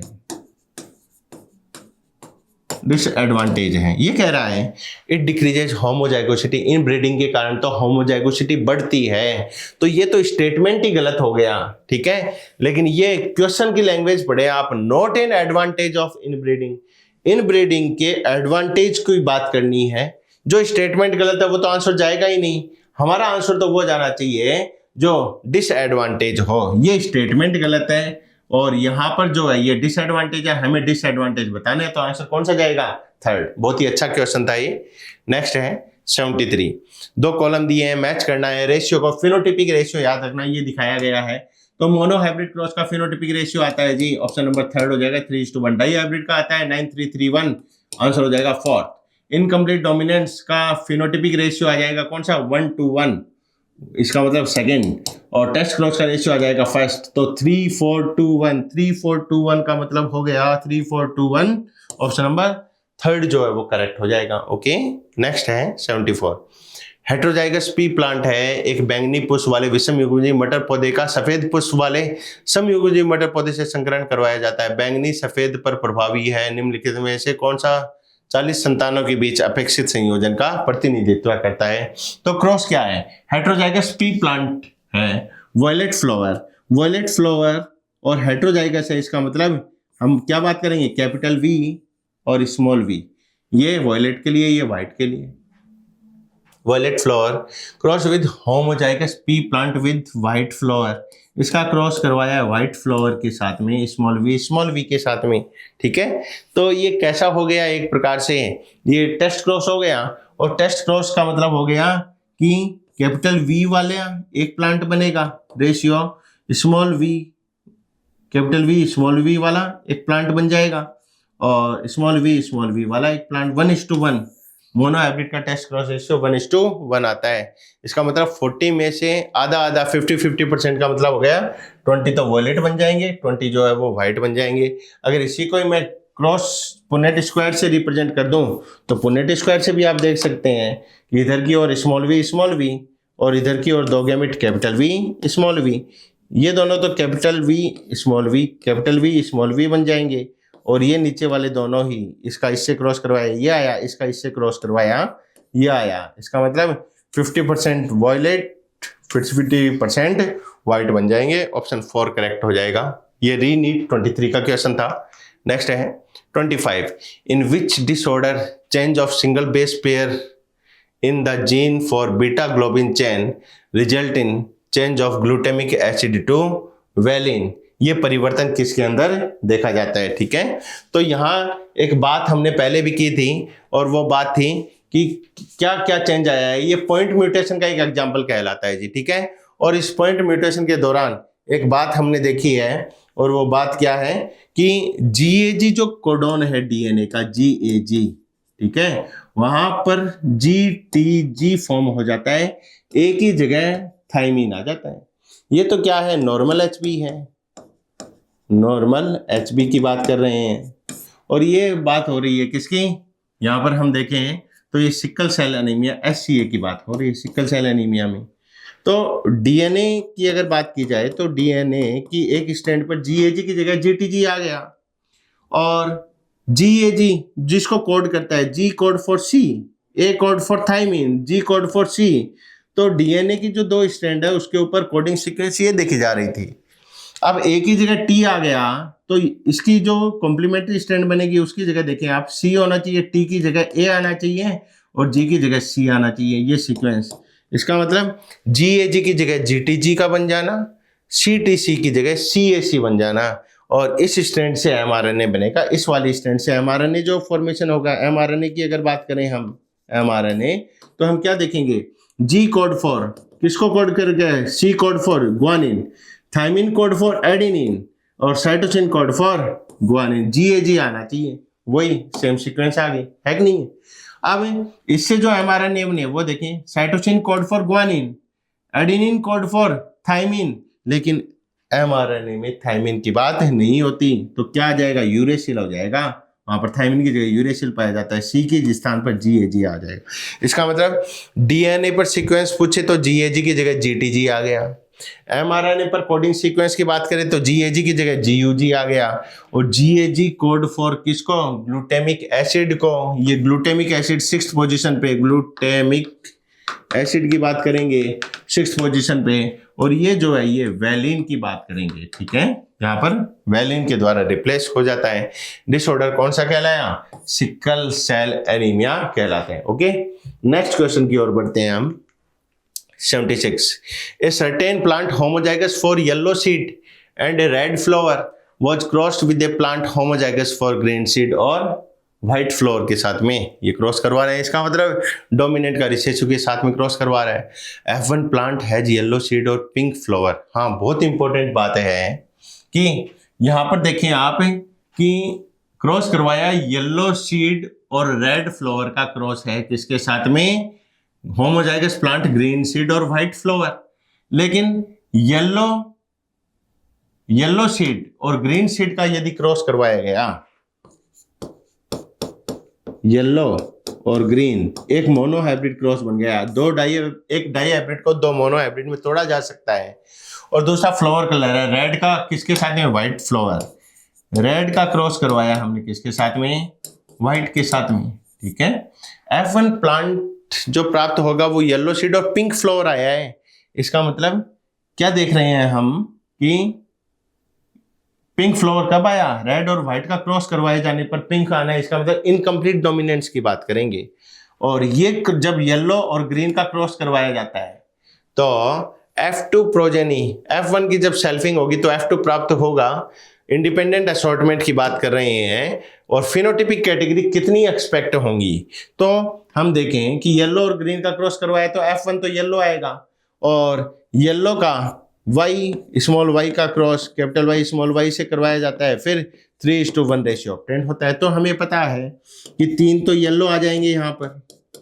F2 जनरेशन की बात हो रही है, F2 जनरेशन, रेशियो 1 क्या आ जाएगा, ग्रीन आ जाएगा, ठीक है। ये तो इंडिपेंडेंट असॉर्टमेंट है। लेकिन यहाँ पर F1 पिंक आया था, याद करो, कैपिटल R स्मॉल r का क्रॉस करवाए जाने पर कैपिटल R स्मॉल r का मतलब पिंक आ गया था। और इस पिंक की हमने फिर से क्या करवा दी है, सेल्फिंग करवा दी है इसी के साथ में। तो 1:2:1 ये रेशियो आ जाएगा, रेड आ जाएगा, पिंक आ जाएगा, व्हाइट आ जाएगा, ठीक है।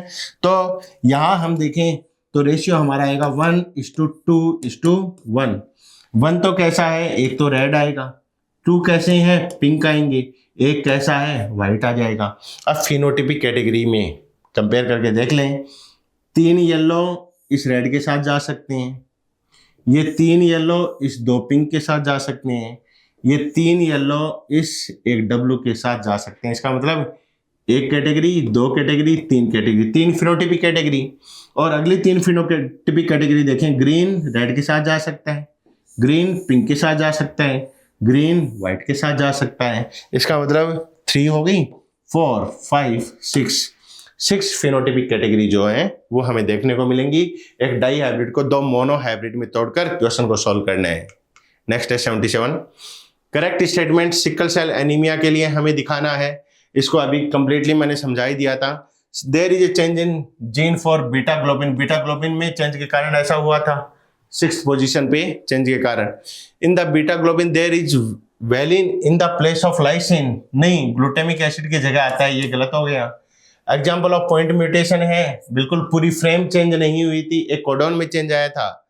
In the normal gene you is replaced by A, normal gene में हमने देखा था GAG की जगह GTG आ गया था, ए की जगह T आ गया था, ये गलत हो गया। तो करेक्ट ऑप्शन ए और सी करेक्ट होने चाहिए। ए और सी करेक्ट का मतलब हो गया ऑप्शन नंबर 2 हमारा आंसर चला जाएगा, ठीक है। नेक्स्ट है 78, करेक्ट स्टेटमेंट बताना है। सेक्स डिटर्मिनेशन ग्रास हॉपर, और ग्रास हॉपर में सेक्स डिटर्मिनेशन तीसरी बार क्वेश्चन रिपीट हुआ है, X0 type of sex determination. Example of female heterogamety, नहीं, मैंने पहले ही समझा दिया, मेल हेट्रोगेमिटी का एग्जाम्पल है, ये गलत हो गया पहला। Male produce 2 different type of gamete, X0 either with और विदाउट X क्रोमोसोम। इसका मतलब है एक गैमेट तो मेल कैसा बनाएगा, X टाइप का, और एक गैमेट कैसा बनाएगा, 0 टाइप का। इसका मतलब है इसमें सेक्स क्रोमोसोम नहीं है, इसमें सेक्स क्रोमोसोम है, बी सही है। Total number of chromosome, autosome और सेक्स क्रोमोसोम सेम होते हैं बोथ मेल एंड फीमेल में। ऑटोसोम तो सेम हो गए लेकिन सेक्स क्रोमोसोम सेम नहीं होंगे, क्योंकि सेक्स क्रोमोसोम के अंदर बात की जाए तो फीमेल के अंदर तो मेल के अंदर तो X0 कंडीशन मिलेगी, फीमेल के अंदर कंडीशन XX पाई जाएगी, सेक्स क्रोमोसोम की संख्या ज्यादा देखी जाती है, तो ये गलत हो गया। All egg bear additional X chromosome beside the autosome, इसका मतलब जो भी एग बनेंगे उसमें हम यही तो कहेंगे कि ऑटोसोम प्लस X टाइप के एग बनेंगे। सभी एग में एक एडिशनल X क्रोमोसोम होगा, लेकिन सभी स्पर्म में ऐसा नहीं होगा, क्योंकि कुछ स्पर्म तो ऑटोसोम प्लस X वाले होंगे और कुछ स्पर्म ऑटोसोम प्लस 0 कंडीशन वाले होते हैं। तो डी जो है वो करेक्ट हो जाएगा। हमें क्या देखना है, करेक्ट ऑप्शन ही चूज करना है। B and D are correct, B and D only, answer number 3 चला जाएगा। ओके, नेक्स्ट क्वेश्चन की ओर मूव करते हैं। 78 का आंसर हो गया 3rd। 79, which one of the following can be explained on the Mendel's law of dominance के basis पर किसकी व्याख्या की जा सकती है? ये 5 पॉइंट दिए हैं, इनको देखें। Out of one pair of factor one is dominate and other is recessive. बिल्कुल ठीक बात है। जैसे कैपिटल टी स्मॉल टी की बात की थी, तो कैपिटल टी स्मॉल टी के ऊपर डोमिनेट है, सही है। Allele do not show any expression and both the character appear as such in F2 generation. Allele कोई एक्सप्रेशन नहीं दर्शाता है, कोई भी एलील, ये तो कह रहा है एलील डू नॉट शो, कोई भी एलील नहीं दर्शाएगा, एक जो है अपना एक्सप्रेशन दर्शाएगी, ये बात गलत होगी। Factor occur in pair in normal diploid plant, बिल्कुल ठीक बात है, जोड़े के रूप में, जैसे ये कहा था फैक्टर जो है वो जोड़े के रूप में पाया जाता है। Discrete unit controlling a particular character, और वो डिस्क्रीट यूनिट जो किसी कैरेक्टर को कंट्रोल करती है, वो किसी गुण विशेष को नियंत्रण करने वाली विविक्त इकाई कारक कहलाती है। ये डोमिनेंसी ने समझाया था। ए सही है, सी सही है, डी सही है, ठीक है। और उसके बाद देखें, expression of only one of the parental character is found in monohybrid cross. Monohybrid cross में हमने यही तो कहा था, कैपिटल टी का स्मॉल टी से क्रॉस, और ये क्या आया था, एक ही कैरेक्टर एक्सप्रेस हुआ था मोनोहाइब्रिड क्रॉस में, ये बात भी सही है। तो सही कौन से हैं? ए सी डी ई। ए सी डी ई का मतलब ऑप्शन नंबर 4 जो है वो हमारा करेक्ट एक्सप्लेनेशन बन जाएगा, ठीक है। नेक्स्ट क्वेश्चन की ओर बढ़े। 80 in a plant black seed colour, capital B हो सकता है होमोजाइगस या heterozygous, dominate a white seed के ऊपर in order to find out genotype of black seed plant. अब ये कह रहे हैं कि एक ब्लैक सीड प्लांट है, ठीक है। अब इस ब्लैक सीड का जो जीनो है ना, वो जीनो हमें नहीं पता है, वो जीनो नहीं पता है, तो इसका क्रॉस जीनो पता करने के लिए किसके साथ करवाया जाना चाहिए? उसका क्रॉस करवाया जाना चाहिए डबल रिसेसिव पेरेंट के साथ में। आंसर कौन सा चला जाएगा? 4th। और ये एनसीईआरटी ने समझाया भी है, वॉयलेट कलर को लेकर उन्होंने समझाया है, हम ब्लैक कलर को लेकर समझ सकते हैं, ठीक है। तो ब्लैक कलर जीनोटाइप हमें पता नहीं है, तो ब्लैक कलर का जीनोटाइप कैपिटल बी भी तो हो सकता है। एक चांस कैसा बन सकता है? कैपिटल बी स्मॉल बी भी हो सकता है। अगर ये प्लांट है तो इसका क्रॉस डबल रिसेसिव से यदि करवाया जाए, इसका मतलब इसका क्रॉस हमने करवाया स्मॉल बी के साथ में, 100% कैसे बनेंगे? ब्लैक बनेंगे। इसका मतलब 100% ब्लैक बनने का मतलब हो गया कि अननोन जीनोटाइप कौन सा है? ये है होमोजाइगस डोमिनेंट फॉर्म बनेगी, 100% ब्लैक। और अगर जीनोटाइप पॉसिबिलिटी ये रही होगी तो डबल रिसेसिव से क्रॉस करवाया, तो 50% तो कैसे बने? ब्लैक बने। ब्लैक का मतलब कैसे बने? कैपिटल बी स्मॉल बी बने। और 50% प्लांट कैसे बने? वो बने हमारे स्मॉल बी का मतलब वो व्हाइट बन गए जी। व्हाइट का मतलब स्मॉल बी। अगर रेशियो 50:51:1 आता है तो हेटेरोजाइगस डोमिनेंट फॉर्म है, और 100% डोमिनेंट आते हैं तो फिर वो होमोजाइगस डोमिनेंट बन जाएगा। तो डबल रिसेसिव से क्रॉस करवाया जाना चाहिए। नेक्स्ट है 81।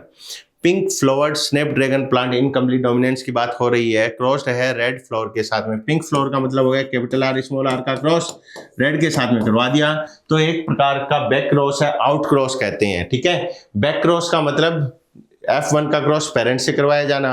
अब F1 का डोमिनेंट से करवा देंगे तो आउट क्रॉस है, F1 का डबल रिसेसिव से करवा देंगे तो टेस्ट क्रॉस है, ओके।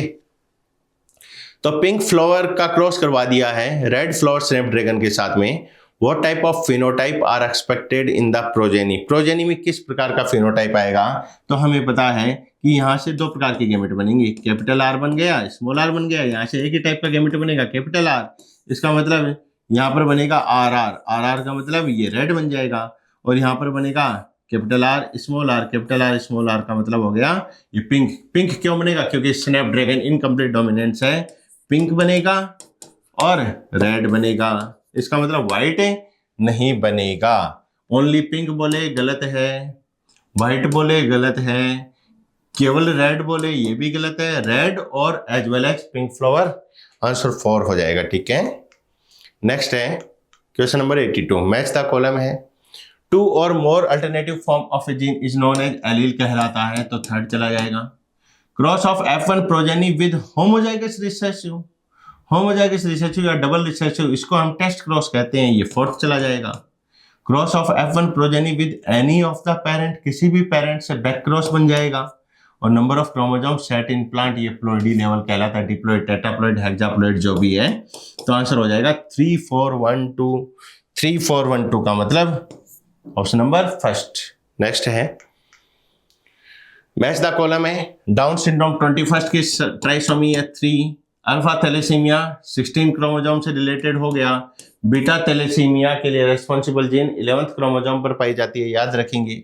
बीटा थैलेसीमिया 11th से हो गया, सिकल सेल एनीमिया की जीन भी 11th पर पाई जा रही थी। क्लाइनफिल्टर सिंड्रोम जो है एक एक्स्ट्रा आ जाने के कारण XXY कंडीशन बन जाती है, तो सेकंड हो जाएगा 3412। 3412 का मतलब ऑप्शन नंबर फर्स्ट। नेक्स्ट है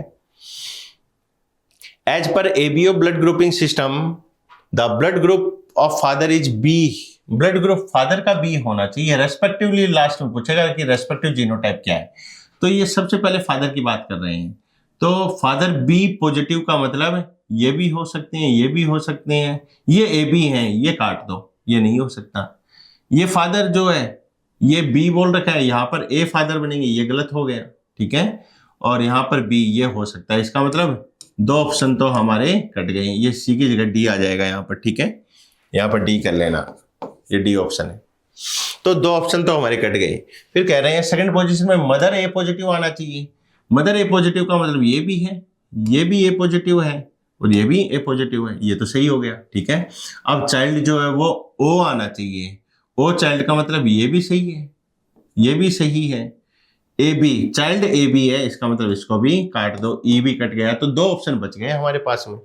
अब इन दो ऑप्शन से आप देखें, अगर फादर और मदर का ब्लड ग्रुप ये B और A हो तो स्मॉल आई कहाँ से आएंगे, इसका मतलब इसके बेसिस पर हम B को भी गलत कर सकते हैं। तो हमारा आंसर कौन सा जाएगा, केवल A वाली कंडीशन बनेगी, फादर B मदर A और बच्चा स्मॉल आई दोनों से आ सकता है, आंसर जाएगा ओनली A। अच्छा क्वेश्चन है। नेक्स्ट 85 स्टेटमेंट बेस्ड क्वेश्चन रहेगा। When many allele of a single gene govern a character it is called polygenic. Polygenic में तो मल्टीपल जीन होती है, मैनी एलील तो क्या बन जाएगा, मल्टीपल एलील की बात हो जाएगी, स्टेटमेंट 1 गलत हो गया। पॉलीजेनिक इनहेरिटेंस, पॉलीजेनिक जैसे skin colour in human, the affect of each allele additive NCERT की लाइन है, स्टेटमेंट सेकंड जो है वो सही है। जितनी ज्यादा डोमिनेंट आती जाएंगी फिनोटिपिक एक्सप्रेशन उतना बढ़ता चला जाएगा, रिसेसिवनेस जितना आता जाएगा फिनोटिपिक एक्सप्रेशन घटता जाएगा, मैक्सिमम एक्सप्रेशन सारी डोमिनेंट आने पर आएगा, मिनिमम एक्सप्रेशन सभी रिसेसिव फॉर्म आने पर हो जाता है, ठीक है। जैसे हमने कहा था वेरी डार्क स्किन कलर जो है वो कब आएगा, जब सारी के सारी फॉर्म ही जो है वो डोमिनेंट हो जाएंगी, ठीक है। और रिसेसिव फॉर्म कब अपीयर हो जाएगी, जब सारी रिसेसिव एलील आ जाएंगी। तो पहला इनकरेक्ट दूसरा करेक्ट, पहला इनकरेक्ट दूसरा करेक्ट, ऑप्शन नंबर सेकंड हमारा आंसर अप्रोच हो जाएगा। जैसे हमने कहा था मैक्सिमम एक्सप्रेशन स्किन कलर में AA BB CC, very dark skin colour आ जाएगा, और यही हो जाए AA BB स्मॉल c, तो ये फेरी स्किन आ जाएगा। दोनों के बीच की अगर बात करें तो मुलेटो कलर आ जाएगा, और बीच का मतलब ट्राई हाइब्रिड फॉर्म, ठीक है। नेक्स्ट क्वेश्चन 86 मैच करना है। Incomplete dominance flower colour antirrhinum measures हो जाएगा।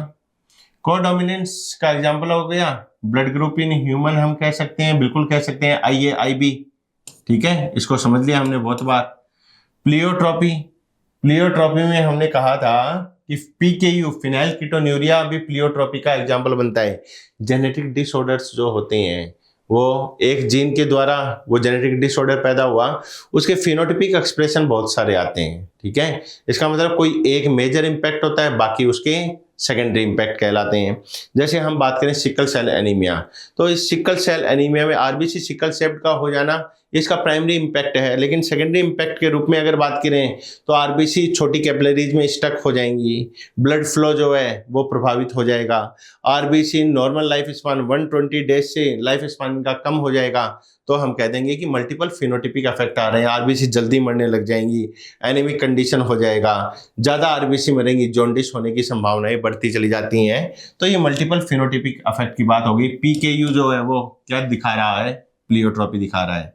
और PKU फिनाइल कीटोन्यूरिया में सिम्टम्स की भी हमने बात की थी कि फिनाइल एलेनिन पायरुवेट जो है ये डिपोजिशन भी हो गया था, और मेंटल रिटार्डेशन आ गया था, स्किन पे पैचेज बन गए थे, ठीक है, स्किन डिफेक्ट भी पैदा हो गया था इससे।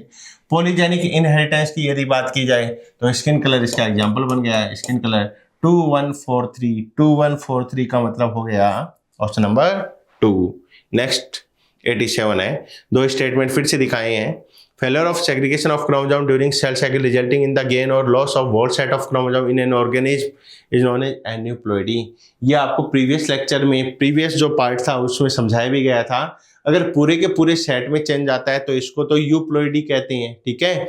और एक सेट के अंदर क्रोमोसोम का नंबर यदि चेंज होता है तो वो एन्यूप्लॉइडी कहलाता है। ये तो कह रहे हैं कि एक जीव में कोशिका चक्रण के दौरान अर्ध गुणसूत्रों का विसंयोजन असफल होने के परिणाम स्वरूप गुणसूत्र का पूरा सेट यदि चेंज होता है तो वो यूप्लॉइडी कहलाता है, ठीक है जी। और इसको असुगुणिता एन्यूप्लॉइडी नहीं कहते, पहला तो गलत हो गया। सेकंड कह रहा है failure of cytokinesis after anaphase stage of cell division result in the gain और loss of chromosome is called polyploidy इसे कहते हैं, ठीक है जी। तो ये पॉलीप्लॉइडी तो वो पूरा का पूरा सेट में चेंज आ जाना जो है उसको हमने पूरे के पूरे सेट में चेंज आ जाने को हमने क्या कहा था कि वो यूप्लॉइडी का एग्जांपल है। वो हाइपो भी हो सकता है, वो हाइपर भी हो सकता है, ओके। तो क्वेश्चन नंबर 87 जो है उसमें दोनों ही स्टेटमेंट जो है वो क्या हो रहे हैं, गलत हो रहे हैं, क्योंकि पॉलीप्लॉइडी यूप्लॉइडी का ही एक प्रकार है। दोनों स्टेटमेंट असत्य का मतलब हो गया, फर्स्ट और सेकंड जो है वो फॉल्स हो गए, ठीक है। 88 when a tall P plant with round seed was self हुआ है, ठीक है। Toll P plant with round seed selfing हुई है और ये फॉलोइंग प्रोजेनी प्रोड्यूस कर रहे हैं। इसका मतलब एक प्लांट का क्रॉस टॉल वाले का क्रॉस टॉल और राउंड सीड का उसी के साथ में हो रहा है और सारे केसेज में टॉल प्लांट पैदा हो रहे हैं। इसका मतलब ये तो पक्का है कि वो प्लांट जो है वो कैपिटल टी का क्रॉस कैपिटल टी से रहा होगा, तभी तो सारे प्लांट टॉल आए होंगे। और दूसरी बात ये कह रहे हैं कि राउंड भी आ रहा है, रिंकल्ड भी आ रहा है। राउंड आ रहा है इसका मतलब कि कैपिटल आर स्मॉल आर, और ये रिंकल्ड आ रहा है इसका मतलब ये कैसा रहा होगा, कैपिटल आर स्मॉल आर रहा होगा। अगर ये वाला केस रहेगा तब हम कह सकते हैं कि इस क्रॉस के कारण तो सभी पौधे कैसे बनेंगे, टॉल बनेंगे, और इस क्रॉस के कारण हम कह सकते हैं कि 3 तो राउंड बन जाएंगे और 1 जो है वो कैसा बन जाएगा, रिंकल्ड बन जाएगा। इसका मतलब कॉम्बिनेशन हमारा क्या बना कि टॉल और राउंड का कॉम्बिनेशन बनेगा, टॉल एंड राउंड का कॉम्बिनेशन बनेगा। और कौन सा कॉम्बिनेशन है, टॉल और रिंकल्ड का कॉम्बिनेशन बनेगा। देखें, टॉल और राउंड का कॉम्बिनेशन, टॉल और रिंकल्ड का कॉम्बिनेशन। तो पॉसिबल जीनोटाइप प्लांट का क्या रहा होगा, homozygous T heterozygous R, homozygous T heterozygous R, option number 4 हो जाएगा। नेक्स्ट 89 वही 2 मैच द कॉलम दिया हुआ है। जीन पुल, इसका मतलब किसी भी पॉपुलेशन का sum total of all the gene और देयर एलील, ये सब मिलकर क्या बनाते हैं, जीन पुल बनाते हैं। Total number of gene and their allele, A का जाना चाहिए फोर्थ। ए के फोर्थ का मतलब हो गया आंसर ए की जा रहा है। तो पिछले 2-3 साल से नीट में ऐसा क्वेश्चन आ रहा है कि एक मैचिंग होगी तो भी आंसर चला गया, फिर भी क्रॉस चेक करना चाहिए। जेनेटिक ड्रिफ्ट को हमने क्या कहा था, अचानक चेंज आ जाना, और नॉर्मल फ्लो अगर चलता रहेगा पॉपुलेशन के बीच उसे जीन फ्लो कह देंगे, अचानक चेंज आएगा वो जेनेटिक ड्रिफ्ट है, ठीक है। तो जेनेटिक ड्रिफ्ट के लिए change in gene frequency by chance, ये सेकंड जाना चाहिए। Gene flow, transfer of gene into and out of the population normally चलता रहता है, ये थर्ड जाना चाहिए। और जीन फ्रीक्वेंसी किसी भी पॉपुलेशन में स्टेबल होती है, हार्डी विनबर्ग इक्विलिब्रियम कहता भी है कि P+Q बराबर 1 होता है, ये फर्स्ट जाना चाहिए। 4231, 4231 का मतलब हो गया जी option number second, okay. Next 90 है aneuploidy is a chromosomal disorder, ये आपको कंप्लीट डिटेल में समझाया हुआ है जेनेटिक्स पार्ट 1 के सॉल्यूशन में। Aneuploidy is a chromosomal disorder where chromosome number is not the exact copy of its haploid set of chromosome। और aneuploidy में हमने कहा था कि एक सेट है, इस सेट है, उस सेट में क्रोमोसोम का नंबर लेस हो सकता है या ऐड हो सकता है, या तो कम हो जाए या ऐड हो जाए, ठीक है। कम हो गया तो डिलीशन हुआ होगा, ऐड हो गया तो एडिशन हुआ होगा। तो एडिशन और डिलीशन ये जाना चाहिए, ठीक है। सब्स्टिट्यूशन हो गया, यहाँ पर तो कोई चेंजेज आएगा ही नहीं। ट्रांसलोकेशन, ये हमने कहा था कि स्ट्रक्चरल चेंज के दौरान देखा जाता है, रेसिप्रोकल टाइप ऑफ। इन्वर्जन, ये स्ट्रक्चरल चेंज की बात आती है इसके अंदर भी, ठीक है। तो हमारा आंसर हो जाएगा बी एंड डी, या तो वो कम हो गए या फिर वो ऐड हो गया। आंसर हो जाएगा बी एंड डी का मतलब बी एंड डी कहाँ चला गया, B and C, sorry B and C, और बी एंड सी का मतलब ऑप्शन नंबर 4 करेक्ट आंसर है। 91, mother has blood group A positive, ये भी रेस्पेक्टिवली है क्या, बिल्कुल रेस्पेक्टिवली पूछ रखा है। ए पॉजिटिव का मतलब ये ए है, ये मदर नहीं हो सकती, आई बी आई नहीं हो सकती, ये ए है, ये चल गया, ठीक है। और फिर कह रहे हैं father has B positive blood group, father का बी पॉजिटिव ये हो सकता है, ये फादर हो सकते हैं, ये फादर नहीं हो सकते, ये फादर हो सकते हैं और ये फादर हो सकते हैं, ठीक है। इसका मतलब इन दो इंफॉर्मेशन से सी ऑप्शन तो कट गया। और चाइल्ड जो है वो ए पॉजिटिव है, चाइल्ड ए पॉजिटिव का मतलब ए बी तो नहीं हो सकता, चाइल्ड आई बी नहीं, ये भी नहीं हो सकता, क्यों, क्योंकि ए पॉजिटिव बोला है, ए ऑप्शन काट दो। यहाँ पर चाइल्ड ये भी हो सकता है, चाइल्ड ये भी हो सकता है, इसका मतलब 3 ऑप्शन बच गए हमारे पास में, ये भी हो सकता है ए पॉजिटिव। और अब आप देखें अगर फादर और मदर ये दोनों हो, ठीक है, तो ये इंडिविजुअल बन सकता है क्या, आई है तो यहां से आ जाए और स्मॉल आई यहां से आ जाए, तो ये पॉसिबिलिटी बी पॉसिबिलिटी बन सकती है जी। यहाँ पर होमोजाइगस ए और बी है, यहाँ पर स्मॉल आई का सोर्स नहीं बनेगा जी, स्मॉल आई ये बच्चा इनका नहीं हो सकता क्योंकि स्मॉल आई का सोर्स दोनों के पास नहीं है, तो डी को हटा दो। आई ए कहां से आया होगा, इधर से आ गया, स्मॉल आई कहां से आ गया, मदर से आ गया, इसका मतलब ये भी हो सकता है। बी एंड ई जो है करेक्ट ऑप्शन जाएंगे, बी एंड ई का मतलब ऑप्शन नंबर 4, ठीक है। तो अच्छा क्वेश्चन है, और ऐसे क्रॉस चेक करते हुए आप जो डिलीशन का कंसेप्ट है उसको अपनाते हुए काट के हम अपने आंसर तक अप्रोच कर सकते हैं। 92, yellow seed and violet flowered pea plant, yellow seed का मतलब डोमिनेट हो गया, ठीक है, वॉयलेट फ्लावर भी डोमिनेट हो गया, और क्रॉस हुआ है किसके साथ में, ग्रीन सीड और व्हाइट फ्लावर के साथ में, रिसेसिव पेरेंट के साथ में। Progeny showed plant with 4 different phenotype, ठीक है, the yellow seeded and violet flowered plant must be, कैसे रहे होंगी। तो ये कह रहे हैं कि येलो सीड और वॉयलेट फ्लावर है, येलो सीड और वॉयलेट फ्लावर इसका क्रॉस मैं करवाता हूं ग्रीन सीड और व्हाइट फ्लावर के साथ में, ठीक है। ऐसा करवाए जाने पर तो हमें पता है F1 कैसा प्राप्त होता है, येलो सीड और वॉयलेट फ्लावर प्राप्त हो जाएगा। लेकिन ये कह रहे हैं कि 4 प्रकार के प्लांट प्राप्त हुए हैं, इसका मतलब F1 का क्रॉस F1 से करवाया गया है। वो येलो सीड कैसे रही हैं, कैपिटल वाई स्मॉल वाई रही हैं, वॉयलेट फ्लावर कौन से रहे हैं, कैपिटल वी स्मॉल वी रहे हैं, और इसकी सेल्फिंग करवाए जाने पर 4 प्रकार का फिनोटाइप हमें प्राप्त हो जाएगा, ठीक है। और 4 प्रकार का फिनोटाइप का मतलब हो गया कि इनका जीनोटाइप कैसा रहा होगा, yellow seeded and violet flower parent must भी कैसे रहे होंगे, हेट्रोजाइगस रहे होंगे। होमोजाइगस गलत बात, heterozygous for seed colour, homozygous for flower colour नहीं, फ्लावर कलर के लिए भी हेट्रो हैं, तो डबल हेट्रोजाइगस फॉर्म रही होगी, डबल हेट्रोजाइगस फॉर्म रहे होंगे, आंसर नंबर 4 चला जाएगा। 93, the phenomena where single gene exhibit multiple phenotypic expression, pleiotropy, PKU हमने एग्जांपल देखा था, और वो स्टार्च सिंथेसिस और सीड शेप की बात की थी, प्लियोट्रोपी उसको कहा जाता है, ठीक है। नेक्स्ट है ABO blood group is an example of, ABO blood group dominancy भी दिखा रहा है, डोमिनेंसी मतलब आई ए के साथ में स्मॉल आई आ जाए, आई ए के साथ में आई बी आ जाए तो को डोमिनेंसी भी दिखा रहा है, और आई ए आई बी और स्मॉल आई इसका मतलब मल्टीपल एलील भी दिखा रहा है। तो एबीओ ब्लड ग्रुपिंग जो है वो प्लियोट्रोपी दिखाता है, नहीं लिंकेज नहीं, इनकम्प्लीट डोमिनेंस नहीं, कंप्लीट डोमिनेंस की बात जरूर कर रहा था, मल्टीपल एलील को दिखाता है, तो आंसर 4 हो जाएगा। नेक्स्ट है 95, क्रॉस बिटवीन टॉल प्लांट, लंबे पौधे का क्रॉस करवाया जा रहा है, और ऑफ स्प्रिंग जो है वो टॉल और ड्वार्फ प्लांट 3:1 रेशियो में आ रही हैं, और तो 3:1 रेशियो में मतलब ये क्रॉस रहा होगा पॉसिबली, और ये क्रॉस रहा होगा, तो दोनों पेरेंट का जीनोटाइप क्या रहा होगा, हेट्रोजाइगस फॉर्म रही होगी, कैपिटल टी स्मॉल टी, ये रहा होगा, ऑप्शन नंबर 1 चला जाएगा, ओके।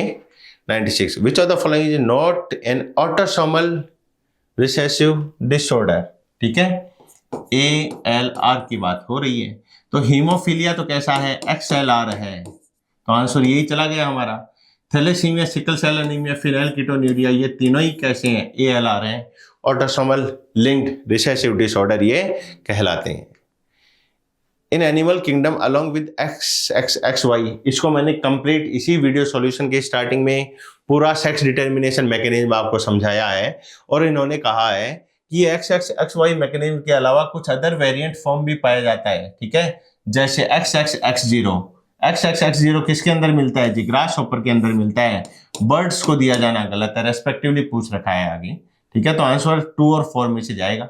फिर कह रहे हैं ZZZW, ये बर्ड्स में पाया जाता है। बर्ड्स का मतलब हो गया, ये बर्ड्स हो गया, मोथ नहीं आना चाहिए। Z0 मैकेनिज्म जो है वो बटरफ्लाई मोथ में देखा जाता है, तो आंसर ये चला जाएगा, ठीक है। और उसके बाद कह रहे हैं कि हैप्लोडिप्लॉइडी मैकेनिज्म, ये किसके अंदर, वास्प के अंदर या हनी बी के अंदर देखा जाता है। जैसे हनी बी के अंदर 2n बराबर कितना होता है, 32, इसका मतलब ये तो फीमेल है, और 2n बराबर 16 ये ड्रोन कहलाता है, ये मेल कहलाता है, ये ड्रोन है, ठीक है। तो आंसर हमारा चला जाएगा option number 4। Next 98, the manifestation of phenylketonuria are given below. Phenylketonuria के कुछ मैनिफेस्टेशंस दिए हैं, अभिव्यक्तियां दी गई हैं। इनकरेक्ट आंसर हमें बताना है इसके लिए, ठीक है। तो आप देखें, फिनाइल पाइरुवेट जो है उसका एक्सेसिव डिपोजिशन हो जाएगा, मेंटल रिटार्डेशन का कारण बनेगा। मेंटल रिटार्डेशन होगा, स्किन के रैशेज देखे जाते हैं। फरोड टंग का पाया जाना डाउन सिंड्रोम का करेक्टर है, इसका मतलब इनकरेक्ट खोजना था, इनकरेक्ट ऑप्शन नंबर 2 चला गया। ओके, तो ये हमारा वीडियो सॉल्यूशन था। PYQ की बात हुई, और 2013 से लेकर 2024 तक प्रीवियस ईयर क्वेश्चन, और उनको भी उनके सराउंडिंग वाले टॉपिक्स के साथ में कलेक्ट करके हमने एक्सप्लेन किया है, ठीक है। तो होप करते हैं ये काफ़ी हेल्पफुल रहा होगा, और इसको ज़्यादा से ज़्यादा आप स्प्रेड भी करें, क्योंकि CLC की एक ही थीम रही है कि हर वो बच्चा जो अपनी मेहनत से एक मुकाम को हासिल करना चाहता है, बशर्ते उसको ईमानदार रहना जरूरी है उसके लिए, और वो ईमानदारी ही उसकी सफलता का कारण भी बनती है। तो आप ऐसे ज़रूरतमंद बच्चे, फ्री ऑफ कॉस्ट ये PYQ आपके लिए दिया गया है, तो ज़रूरतमंद बच्चों को रेफ़र करें, और उनको भी कहें कि इनके सराउंडिंग के टॉपिक्स जो हैं वो सारे कवर करके यहाँ पर समझाया गया है, और एक मील का पत्थर आपकी सफलता में ये साबित होने वाला है। हमारी ऐसी अपेक्षाएं हैं, और ना केवल अपेक्षाएं, खुद के साथ एक विश्वास भी है। जो बच्चे यहाँ से सेलेक्ट होके गए हैं, उनकी मुख जुबानी जो हम सुनते हैं, जब वो सम्मान लेने के लिए अपने पेरेंट्स के साथ सीकर पहुँचते हैं विजय उत्सव में, तब उनके मुख से निकलने वाले शब्द हमें फिर से मोटिवेट करते हैं कि बच्चों के लिए और बेहतर क्या किया जाए। तो CLC केवल एक इंस्टीट्यूट नहीं है, एक कॉरपोरेट कल्चर का इंस्टीट्यूट नहीं है कि आपसे फीस ले ली और आप आए तो ठीक है, नहीं आए तो ठीक है, क्लासेज अटेंड की तो ठीक है, नहीं की तो ठीक है, ऐसा नहीं है। जो आप यहाँ पे करते हैं, नो डाउट उसके एवज में उससे भी बेहतर आपको दिया जाता है। और यहाँ वो प्रणाली नहीं है कि एक बच्चा आ गया 3 साल ड्रॉप कर रहा है, 4 साल ड्रॉप कर रहा है, फिर वो जो है वो उस मुकाम को हासिल कर रहा है। यहाँ कोशिश की जाती है हर एक बच्चे को उसके मुकाम तक 1 वर्ष में पहुँचाए जाने की। और इसके एग्जाम्पल की यदि मैं बात करूँ तो नीट 2024 के जो रिजल्ट्स हैं उसी में मनमोहन देवड़ा इसका एक एग्जाम्पल है। नीट 2023 में बच्चे का स्कोर है 236 मार्क्स, और नीट 2024 में वो 710 नंबर पे पहुंचा है। तो 236 नंबर से 710 पे पहुंचना, इसका मतलब उस बच्चे को एक्चुअल में साइंस की ABCD भी प्रॉपर नहीं आ रही थी। 236 नंबर उस बच्चे के 23 में आए थे, नीट 2024 में 710 नंबर लेकर आना अपने आप में एक बहुत बड़ी उपलब्धि है। और एक ही बात कहना चाहूँगा कि हमने 2024 में भी हिंदुस्तान को टॉप किया है। अब आप कहेंगे सर कैसे टॉप किया है? हमने तो ये देखा था कि ओजल की 95 रैंक है, स्वीटी की 98 रैंक है, ऑल इंडिया रैंक की मैं बात कर रहा हूँ, ठीक है। तो ओजल का केमिस्ट्री का अलग क्वेश्चन गलत है और स्वीटी का केमिस्ट्री का अलग क्वेश्चन गलत है। इसका मतलब दोनों अलग अलग क्वेश्चन बच्चे गलत करके आ गए, 715 नंबर पे रह गए। इसका मतलब वो क्वेश्चन डिलीवर तो उनको दिया ही गया था यहाँ से इंस्टीट्यूट से, तो वो यहाँ पे लक फैक्टर भी काम करता है। दोनों बच्चों का अलग अलग क्वेश्चन गलत होना, अगर वो दोनों सही हो जाते तो हमारे 2 बच्चे ऑल इंडिया फर्स्ट रैंक को अचीव कर जाते हैं, और ये अपने आप में सिकर की सबसे बेहतरीन उपलब्धि होती कि 2 बच्चे एक ही इंस्टीट्यूट से। ठीक है, तो हम तो ये मानते हैं कि AIR-1 आ चुकी है, बस आंकड़ों के रूप में इस वर्ष आना वो बाकी है। आपसे अपेक्षाएं करते हैं आप अपने रिजल्ट को और भी बेहतर बनाएं, CLC प्लेटफॉर्म के साथ यूं ही जुड़े रहें।